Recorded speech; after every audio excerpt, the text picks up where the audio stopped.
Can you dig it? Welcome everybody, Tommy Tattoo. You can just call me Tattoo. This is going to be my new channel. I'm going to be talking about a bunch of different things that I am interested in. World of Warcraft, which I've been playing since 2007. Off and on, I may have quit out of pure disgust of the content, or maybe I was just that bored. A lot of people have that when they play a game for that many years. You are going to get a little sick of it and need a break. I also like G1 Transformers. Some of the newer stuff is okay, but mostly the older ones are really what I am interested in. They were just well built. They were just interesting characters. I may talk about some movies or TV shows depending on what feedback I get, although there hasn't been a whole lot out there that I've been super interested in, because let me be honest, a lot of it's been pretty disappointing. So first thing I want to talk about is World of Warcraft and the Water Strider. So you may have heard already, other channels have touched on it, they are going to take the water walking ability of the Water Strider away. Now, for an insect that's based on an actual water walking insect, I mean, this mount, it's just silly that they're going to take the water walking ability away. And a lot of people are talking about they had to work hard for this mount at the time, and they don't want to see that ability taken away. I could totally understand that. However, my biggest gripe isn't so much just that they're taking it away from a mount that people had to work for, it's the handicapping of classes. Back in the day, the only class that had the ability to walk on water was the shaman. So when you were partnered up with a shaman, he dropped that buff, everybody got the ability to walk on water. Really cool mechanic. Later on, they added Death Knights, and they gave the same ability to Death Knights to walk on water with the Path of Frost. Really cool. He's made these classes unique, something that most of the other classes didn't have. Yes, the Druids had water form, and you know, that was great, but it wasn't exactly the same. Well, if you have a Water Strider, don't worry. Blizzard really thought about you, and you're going to get inflatable shoes. So the way the new system works, it's going to be like armor upgrades or like glyphs for your mounts. I believe you can get up to, I think they said you might be able to get multiple slots to change things, and you're going to get stuff like, if you have the Water Strider, you get these inflatable shoes, and once you equip them, all your mounts will be able to walk on water. There will also be other things like items so you don't get dazed or you don't get knocked off your mount. And I mean, it's going to be things like that. It's going to be stuff like probably like free fall while you're on your mount, which is all nice, but I still don't like the idea that they're taking the water walking away from the Strider, because they said it won't be fair that the Water Strider is going to be able to get more abilities than other mounts. Well, why can't you just handicap it? Because certain mounts apparently are going to be handicapped and they're not going to be able to benefit from any of the upgrades. I just think it's stupid. I mean, it takes the classes and everything that you thought were cool and that you worked for, or maybe it was just unique to these classes, and you're just saying, well, it don't matter anymore. People whined, and they all want to be able to walk on water. Well, it's just stupid. It's just dumb. I personally don't like it. You know, that's my opinion. Maybe you have a different opinion of it.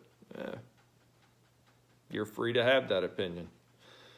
Now, as far as BFA and some of the other things about that game that I liked and disliked, I liked some of the early flow to the game.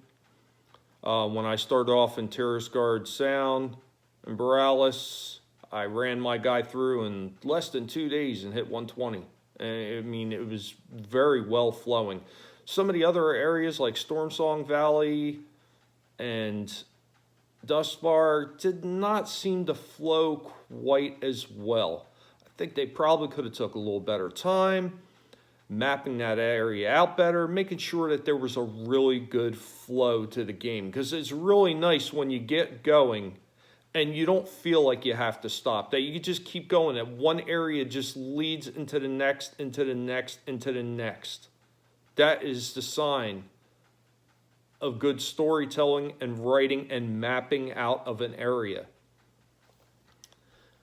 So the other thing that I want to talk about is some of the things that everybody bitched about Azerite armor, how they didn't like it and they thought it was stupid. Well, nobody liked artifact weapons in Legion either, until they weren't there anymore.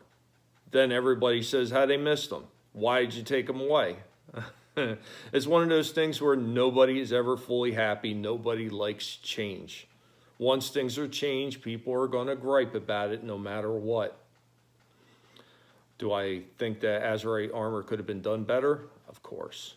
Of course it could have been done better. It could have been better options. Instead of the standard options you had available when you get that piece of Azerite armor and you start upgrading it, maybe there could have been options to change them out and reforge it so you get a different set of options, not just reset it to 0.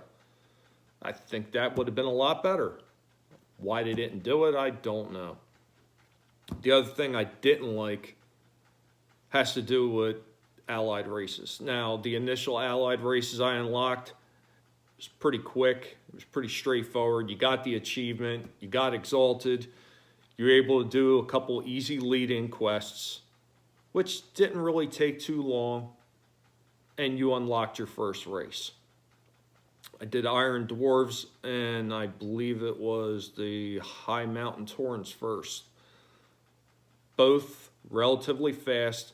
Wasn't a whole lot of backstory for those characters in these lead-in quests, which is one thing I felt kind of disappointing. I wish there was more to the Iron Dwarves, you know, getting to know them as you're playing into this.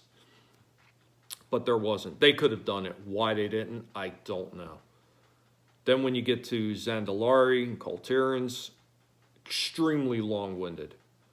Series and series of quests and dungeons and dungeons and quests and on and on and on. And by this time, most people have already played through most of those dungeons and they really don't like going back to them over and over and over again.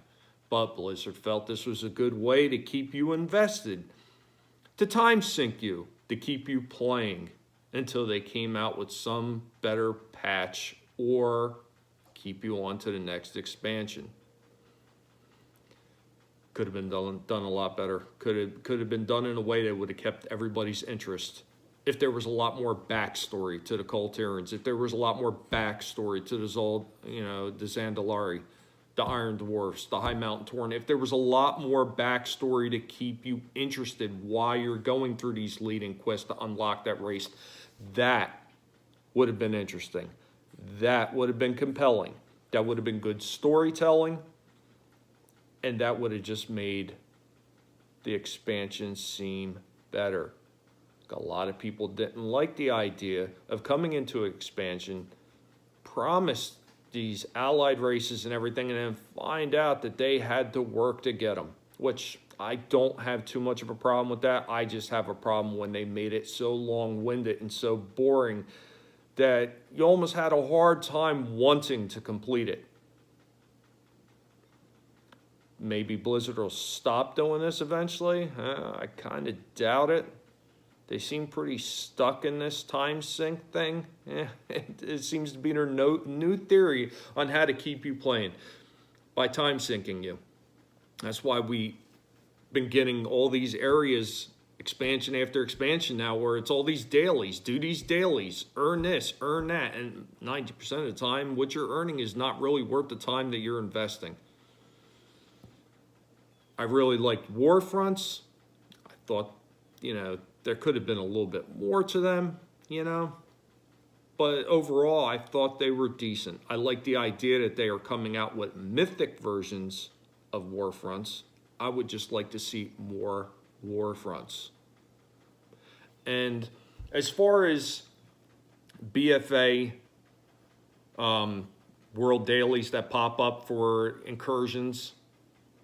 I wish those were done in a way to make them feel a little bit more compelling in the sense that when you're taking on the Alliance or you're taking on the Horde in their zones, that you're really making a difference. Like when the Alliance goes into the Horde territory and they take over area, why doesn't like a temporary small garrison pop up until the Horde goes in there and destroys it? Vice versa for the Horde going into the Alliance territory. Why doesn't that happen? It would make it feel more immersive. It would make the game a little bit more fun. It would make what you're doing feel like it matters. Maybe at some point they'll start doing this. Maybe. I keep my hopes up for it.